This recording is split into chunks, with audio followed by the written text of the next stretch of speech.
Welcome to the Clinton Presidential Center.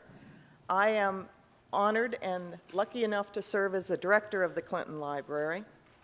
And I want to thank you for joining us here today as we celebrate the grand opening of our newest temporary exhibit, Chihuly.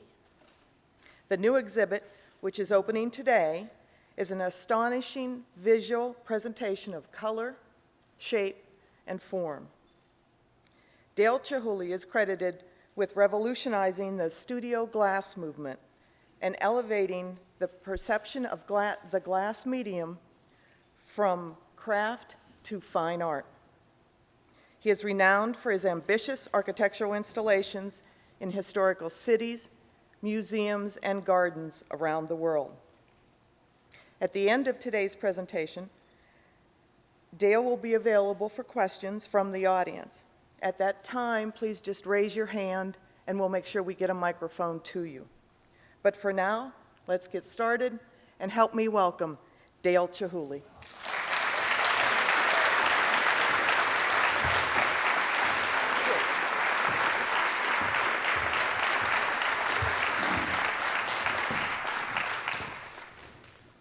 Hi, everybody. I was born in Tacoma, Washington.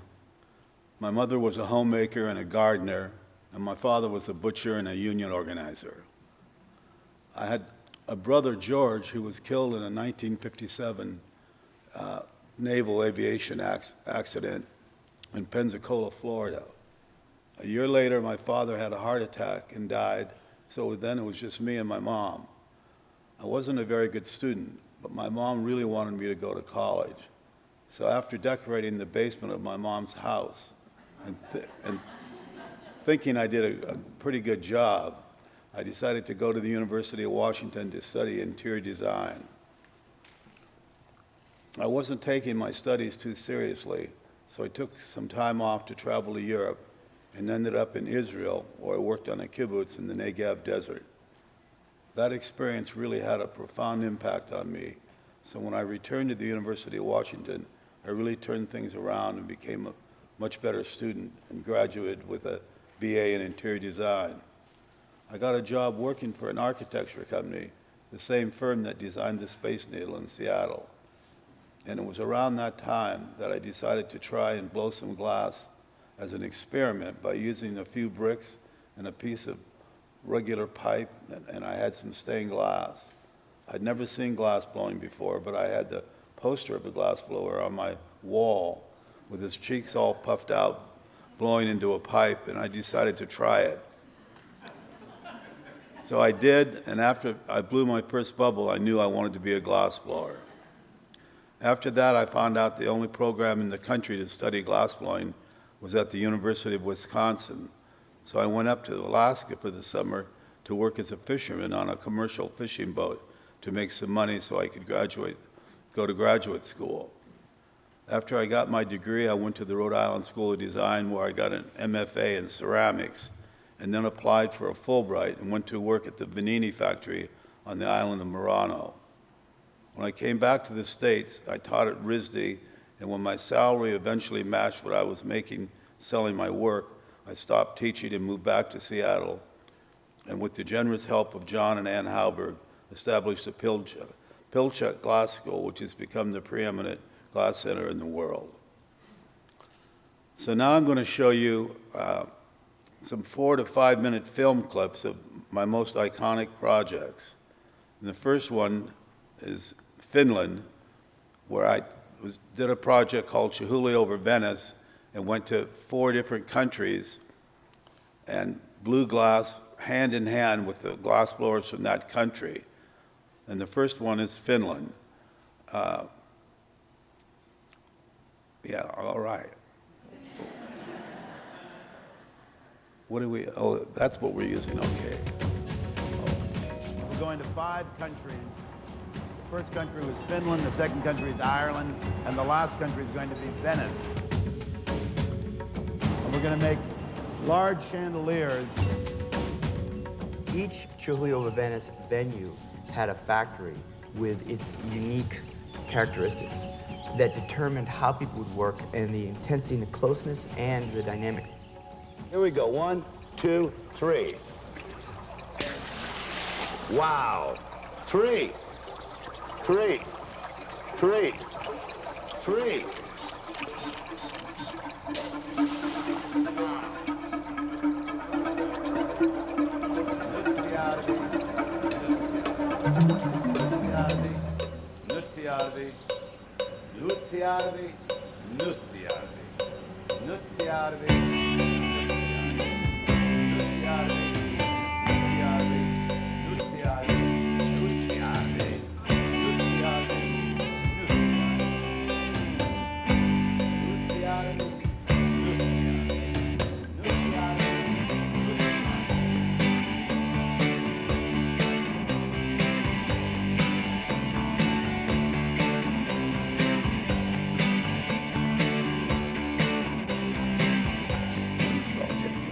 Don't worry about the form quite so much.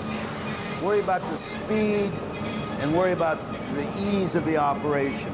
Once you get all of that going, then the form comes. We got it down now. Let's get it down. Once we get it down, let's keep it there and roll it. Nice. Over and over and over and over. Same way And then those forms will get better and better and better. I never say too much till they get going, because you don't know what they're going to get yet until they make 20 or 30. Because they got to get warmed up. What's interesting is that you can make something that's never been made before.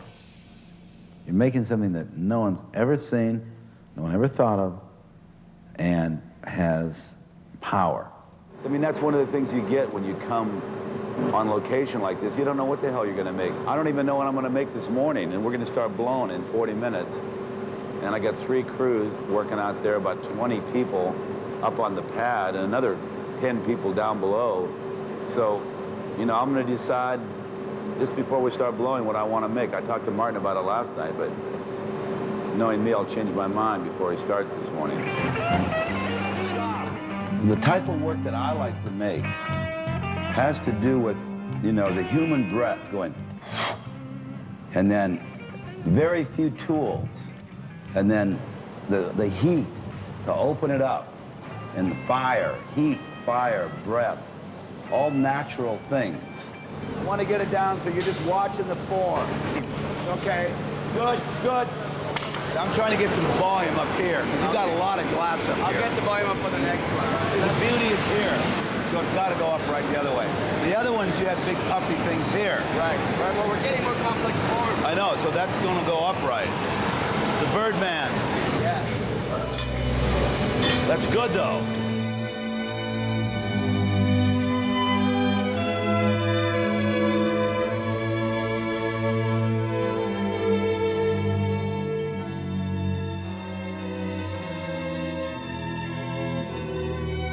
This thinks speed. Okay, I'll put a green one under the bridge. All right, and then when you get the green ones done, we're going to photograph it being put into the water. We're going to float the chandelier parts down, and then we'll put them up on the other chandelier.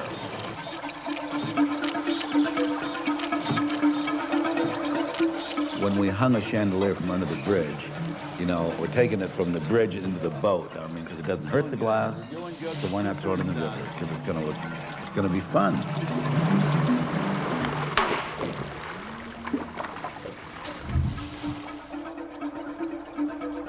The whole project is centered around the river. And it's made me think about, you know, how important the water is to my work. Or maybe as important as it is to my being. I mean, I think water is extraordinarily creative. Yeah. I find that I'm always drawn to water. This is where it's all happening, down here in the river. Some things coming out of those rocks would be nice. I suppose at any time I could have said to myself, oh, this is just too weird. You know, you're putting glass on a house, you're building this, you're building that. I suppose it'd be easy to just say, the hell with it, I don't want to do this. I mean, because who knows whether it's going to be successful or not, or whether it's going to be a good experience. You know, and I can hardly evaluate it now, really, but we did it. I mean, we actually did everything that I wanted to do, and then some.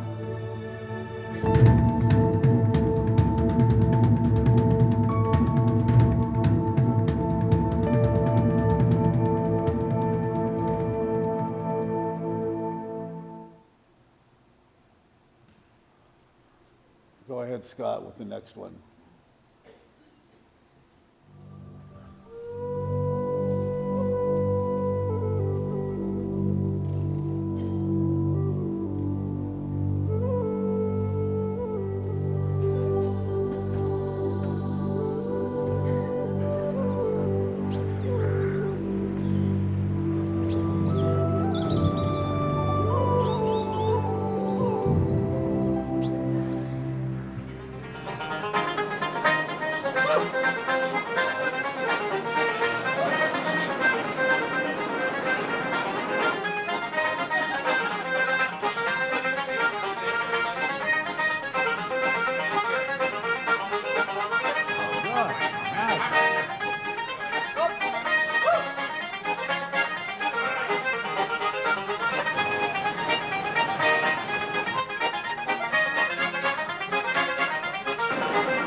Blow a little. Looking good, looking good. That's a nice shape. Now hang it down. Blow. Those could be the in-between parts for the other ones. I like the first bowl better, but let's try a few more of those. The one I'm doing now is the one that's inspired by the basket era of, say, Chihuly himself. I had a look at the book, and it's what the original efforts on the first day we met, he was trying to tell me is that this is what he was looking for. It took me a while to get the grasp of it, but I have it now, and we're doing a number of those ones today, and he'll be able to include them on his chandelier. They've come out pretty well in the dip. I was a bit worried and concerned about it, but it gives the kind of basket effect from that era itself. Oh, Seamus, looking good. You're happy with that one? Gorgeous. It's like the rain and the moon. Thanks. It's a hell of a cutter. They said he's the Chihuly of this factory. Gee, you say all the right things. Thanks very much, lads. See you later on. Shemmy cut straight lines for 25 years, you know, and then you come in there and go, make a curve, Shemmy, and he's like, you gotta be kidding me, Dale, you know, and he's like, I haven't had so much fun, and, you know, he got to be an artist, you know, he got to feel and move the material, but because it's like, it's creativity, it's spontaneity, it's juice, it's life juice, we're there, we're working, we're alive. I mean, I felt so awake, I had no sleep, but it was like, let's go, you know, and we're like, zoom, you know, and we're awake. We're really awake and we're watching, and each piece is different.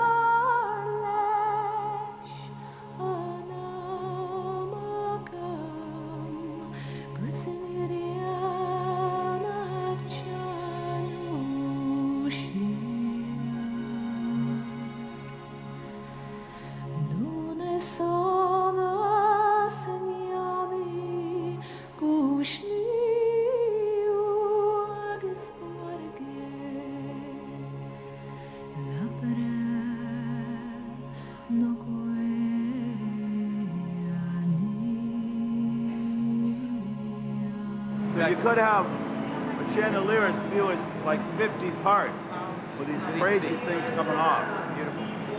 Really beautiful. We'll work on it, baby. I love you.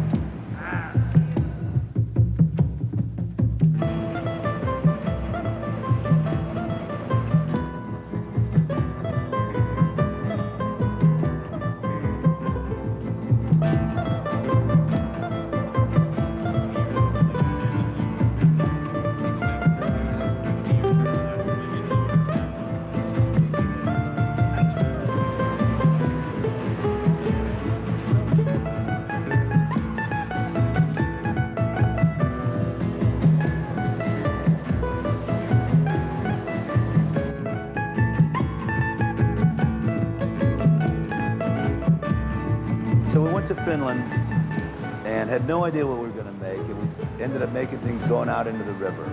We went to Ireland, then I picked the concept of going to the castle, you know, thinking that I wanted it to be Irish and I wanted it to be different than Finland. If we had it like that, and then this one out like this.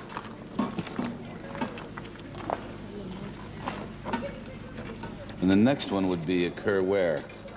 Out Back here? up there.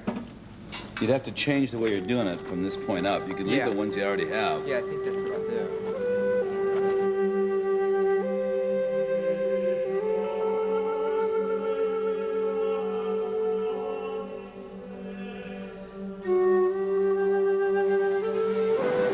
This is completely different to what we have ever done, but it's helped to open our minds and see glass making in a way that we never thought possible. Like today we saw things where we opened up gathers making shapes. That was, to me, was mind-boggling. It was fabulous to see. And for all the people who were involved in it, it was a tremendous experience.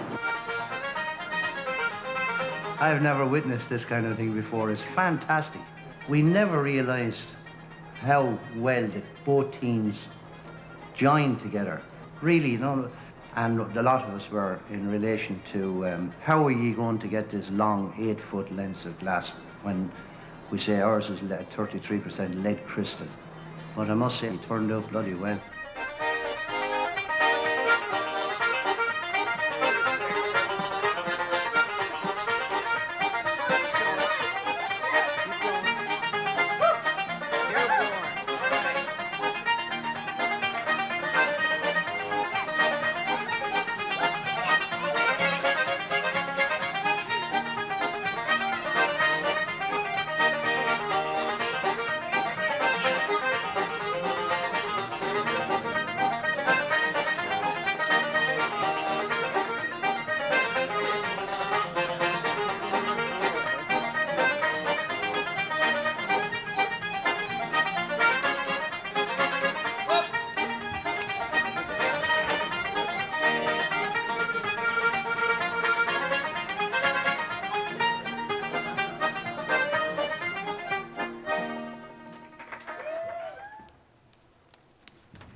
Now, the next clip shows all these parts going to Venice, Italy, where we hung around the little piazzas and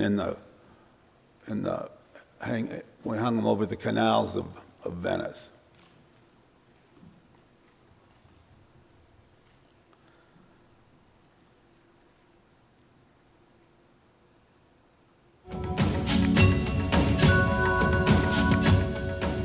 I think I wanted to come here first and foremost because of the water. The water and the architecture. I mean, look out at this canal. There's the architecture, the history, and the fact that I was here 28 years ago as a student out in Toronto. Now, why is it so beautiful here? I like the little bridge here with the stars. And the way the steps come down on the bridge.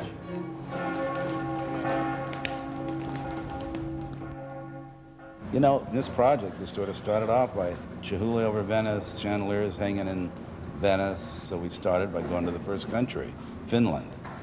And then that was so, you know, inspiring and so interesting and so unusual and different from anything I'd ever done that we then went on to the next country, Ireland, and then Mexico. It's hard to imagine that you could have, you know, 6 containers, 5,000 pieces of glass. I don't know. It must be 500 crates of glass. And then all the other structures and everything else that's needed to make this happen. And it is, when you see it, you know, you wonder kind of how we did this. But somehow we did it. And we started the idea, we went with the idea, and here we are with things going up.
means a lot to me to come back here. It is, you know, probably is in a funny way where I started, because I really saw the teamwork. I think that, you know, the time spent by myself was very important, because I spent most of that year alone.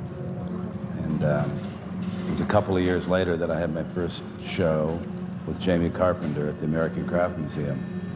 And I somehow think this Venice, this time spent at Venice, was very important to that development. Here we go, 1, 2.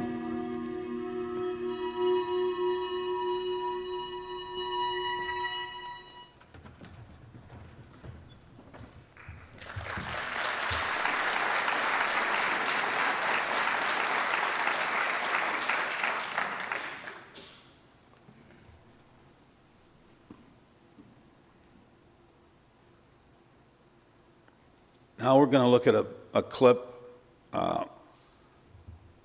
about a standing chandelier that I did up in the mountains outside of Seattle called Icicle Creek.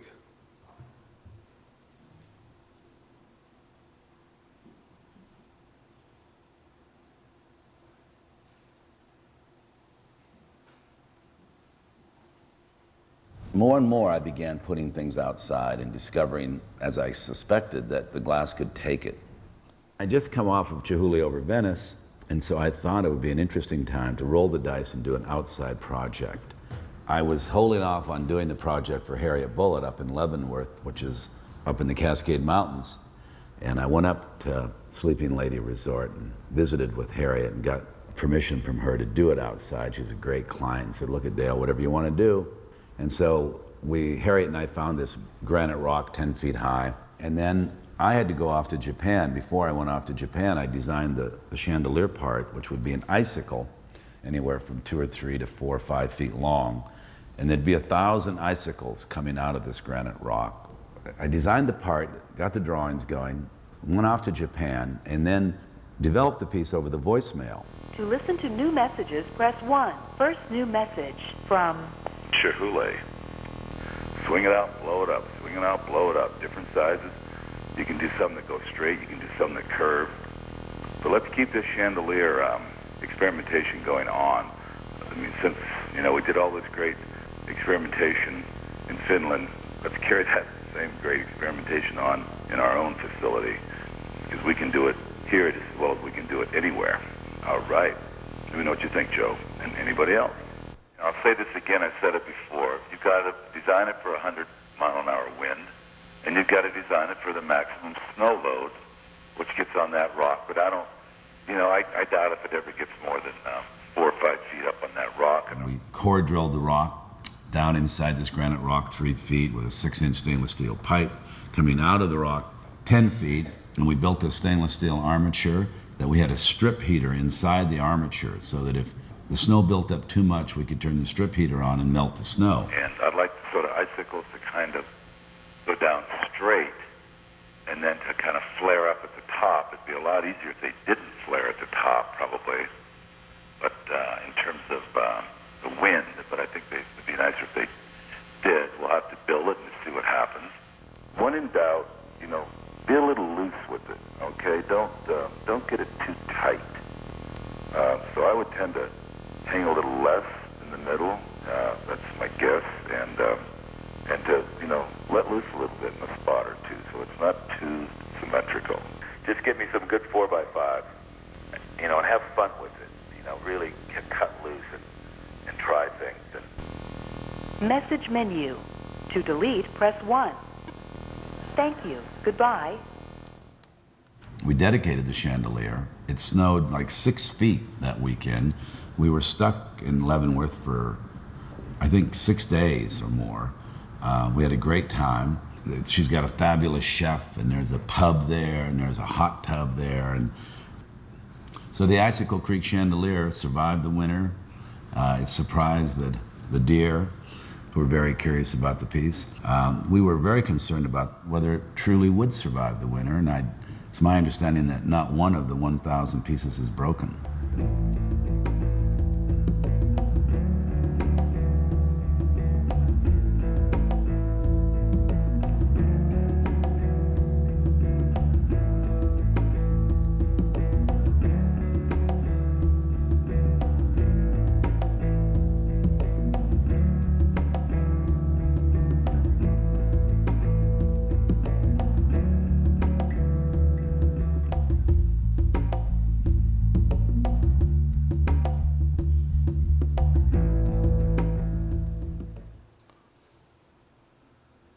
Maybe we'll skip the next one and go right to Jerusalem.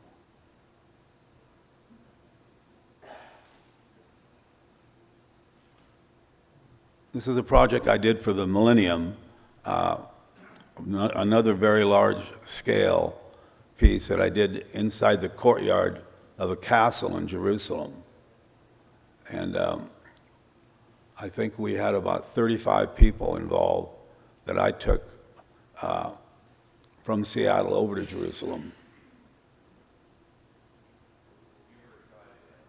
Pardon? Couldn't hear you, Scotty.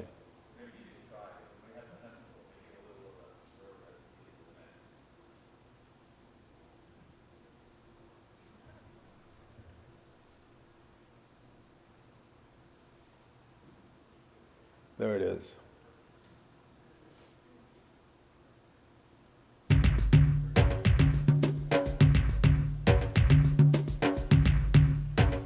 What is it about the light in Jerusalem? You know, the city of light. Can't explain exactly what it is. It's a feeling, it's a look. But it has it. It has this beautiful golden light that bathes Jerusalem. It grew up, I think, in Chihuly's mind that the best place to celebrate the millennium would be Jerusalem and, of course, the Citadel in the year 2000. So Chihuly had an idea of using this material, the glass, that actually was founded in this part of the world, and bring his kind of making glass, which is as far challenging as making glass could go to, and bring it back to where it belongs, where it all started. And we started to work on a project that, when we started, none of us knew what it will be in the end. So in the Citadel, I really wanted to take glass to its glorious height. You know, really make something special where the glass really spoke to the audience. I was overwhelmed, really. Could I take on the Citadel? Could I really put pieces in that could hold their own in this extraordinary structure? Every time I looked at the site, there was something else I wanted to do. Pieces got bigger, pieces got taller, pieces got wider. The next thing you knew, it was 14 installations that went as high as 46 feet high. It's amazing to do this, to come from one sketch to something real. That's really big, because on paper it's only 8 inches tall, not 45 feet tall. But that's the challenge, to do it in a way that doesn't hurt anything or people, and to make it what Dale wants.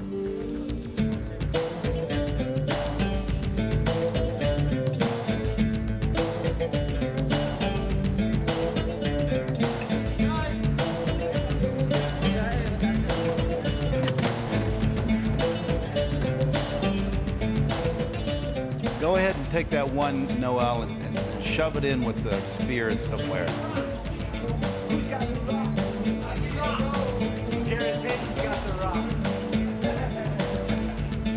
As for myself, when I saw the tons and tons and kilometers of iron come into the Citadel in the last few weeks, I was shocked.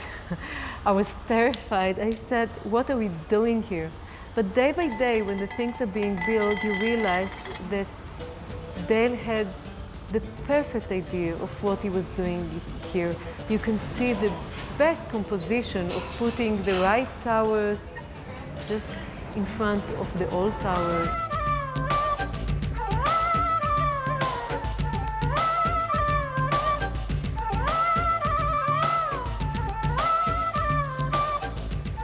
Much of what I do comes from working and making things, looking at things, reacting to situations. Just like I worked when I was a glass blower, when I was making the glass myself. You know, you go in and blow the glass, and it takes you someplace different every day, if you let it. I love the idea that doing this project in Jerusalem, we were very near where glass blowing was invented and where glass was invented. And of course, what's left over from that, those early times, is this Hebron still has a couple of glassblowing shops. You know, these glass shops have been there for something like 500 years. You know, still blowing glass in the same way, you know, not using a glassblowing bench, but actually turning the blowpipe on their legs, you know, with this little furnace. And you know, the furnaces were very much like they were 500 years ago, very crude. But of course, our shop and our furnaces are really very similar to what they were like 1,000 years ago in Venice. There's really not much of a way to improve upon it. How many can they make by Tuesday? How much do you want? 25 this size, 25 that size. You know, to be able to do one of the pieces that from the Hebron glassblowers is something I sort of really wanted to do. I didn't know if we'd be able to have the time to pull it off, but we did. We were able to go over there for a day and see what they made and talk to them, blow glass with them a little bit, and then order up a bunch of parts for an installation, which was the last one we did here.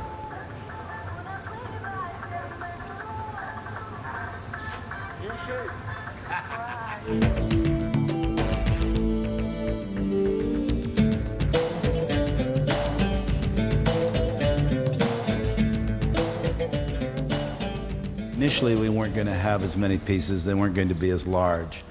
But I wanted to be able to really, you know, get a grip on the Citadel so that when people came in, they could experience the exhibition and really feel the force and the magic and the joy of the glass to transform the visitor in some way if they were willing to be. You know, whatever happened in the Citadel, whatever we did, people wanted to see it. They came out to see it, and they came back to see it. They saw the light, they saw the color. The popularity is really amazing. It's Christians, it's Jews and Muslims. It's tourists coming from all over the world to see the exhibition. It's like having a collage of all the kinds of people you can think of. And I think this exhibition probably proved it to me, how much art is needed in people's lives.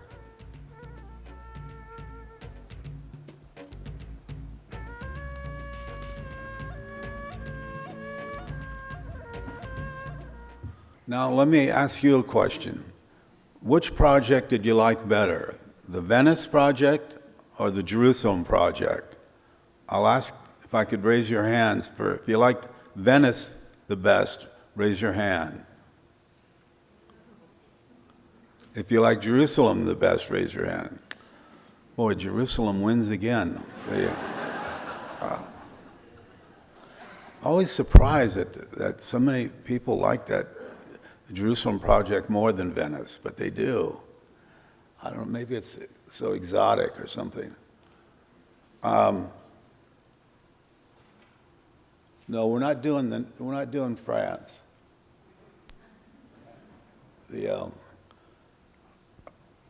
Let's do one more. You want to do one more? Let's put up the wall of ice. After the show was up for about 3 months, I decided that I'd go back there and do another project.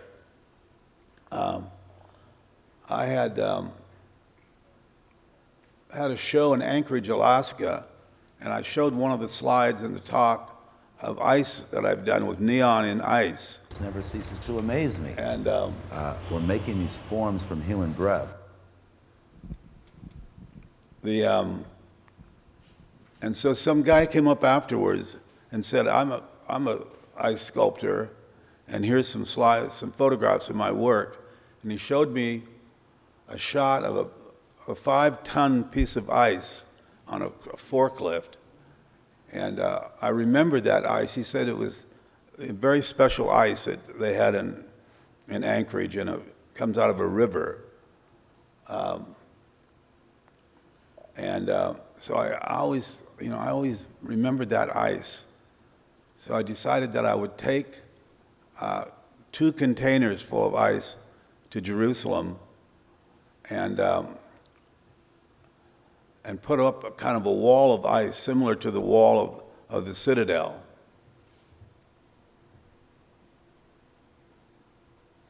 Out of this transparent material, you know, and how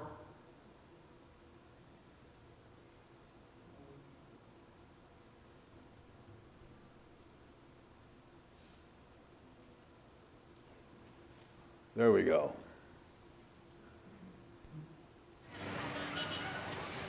this project started in a way 5 years ago because I was giving a lecture up in Fairbanks, Alaska, and I showed my slides and I showed one of the old ice pieces in the lecture.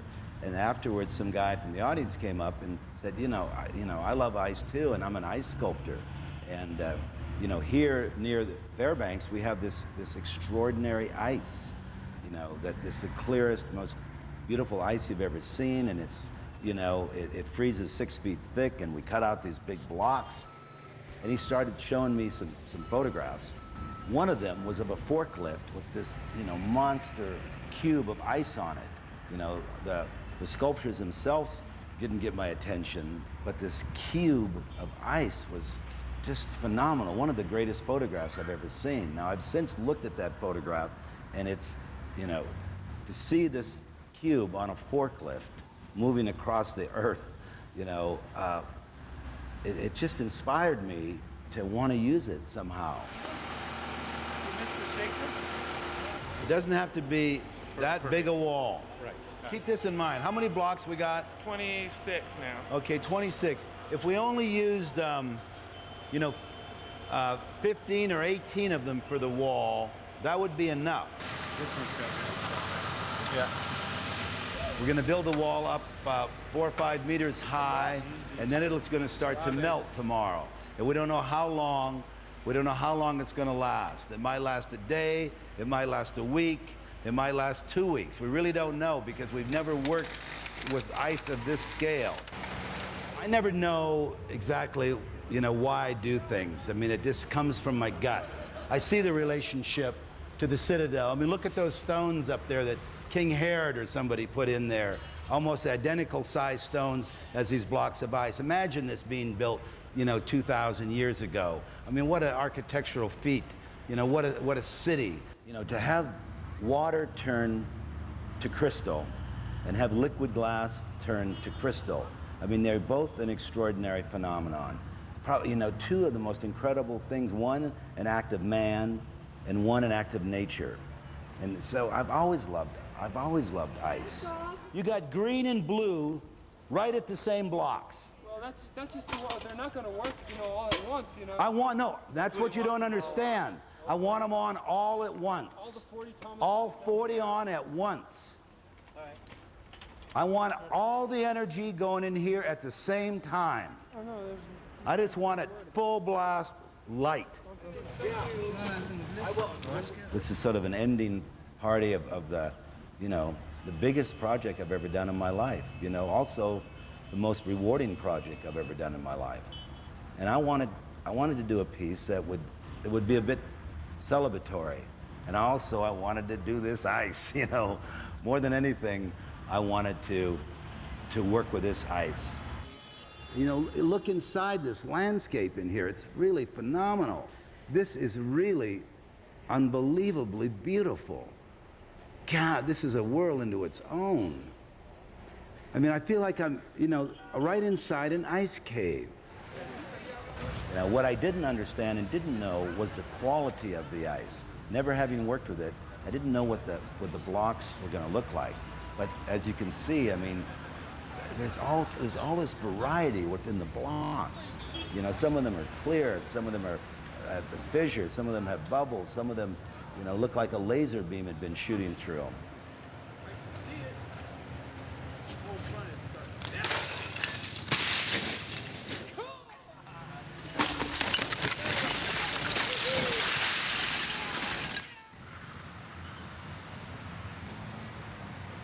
You know, you have an idea, comes from somewhere, and it works. You know, it always comes from deep down somewhere. You don't know why you do it. You don't know what makes it work. You don't even know until afterwards, maybe, what happened. It just sort of happened.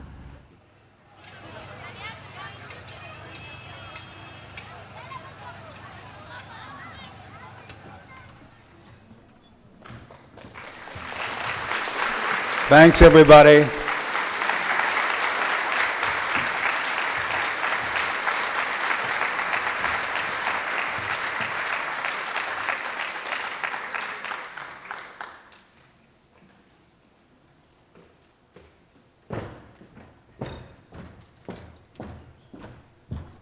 Hi, everyone. I'm Stephanie Street, the Executive Director of the Bill, Hillary, and Chelsea Clinton Foundation. Let's give another hand to this extraordinary American artist, Dale Chihuly.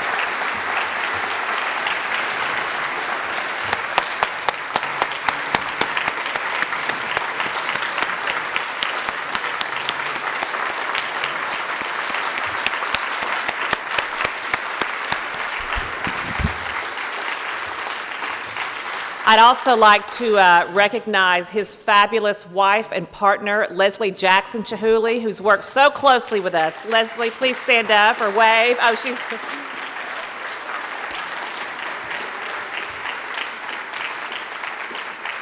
You know, as Secretary Clinton said last evening, Dale is really the maestro of his fabulous team from Chihuly Studios.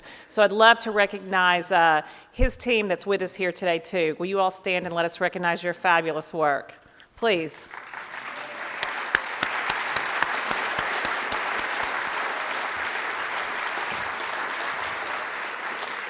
I'd like to thank our sponsors, our presenting sponsors for this extraordinary exhibit, Daphne and Vanessa Weaver. I'd also like to say a special thank you to the staff of the Clinton Presidential Center and our wonderful volunteers who are here with us today and always making sure all of our events go smoothly. So thanks as well to all of you. And a very special thank you to all of our Clinton Center members who are here today. I hope you enjoyed last evening's festivities and today. We're extremely grateful for your tremendous support, and because of your support, the Clinton Center will continue to thrive as a premier educational and cultural venue for our entire community and for the thousands of visitors who come here each year from all over the world. Secretary Clinton said as well last night how extraordinarily grateful we all are to have this world-class exhibit at the Clinton Center for our 10th anniversary, which we'll celebrate in November. Literally, tens of thousands of people will have the opportunity to see this exhibit over the next several months. And what we're really excited about is the unbelievable educational programming that we'll be able to offer to families and particularly to students. So I'd like to recognize, I know there are a lot of teachers here today, and we hope that you will think about bringing your students next year during the school year. This exhibit, as I mentioned, will be here through January 5th, so lots of time next fall to bring your classes here. So please take advantage. As you know, all of our school tours are free, so please do that. And there'll be wonderful programming throughout the summer for families and for visitors, again, from all over the world. So please now know that Dale is graciously going to sign copies of books down in 42. If you haven't purchased your book, you'll be able to do that in the lobby, and also make sure and stop by the Chihuly pop-up store. It's fun to say that, isn't it, Terry? The pop-up store, which will also be here through the life of the exhibit itself. So once again, thank you all for being here today for this extraordinary opportunity to hear from the master of American glass-blowing, Dale Chihuly. Please enjoy the rest of your day and enjoy the exhibit, and join us in 42 for the signing. Thanks again.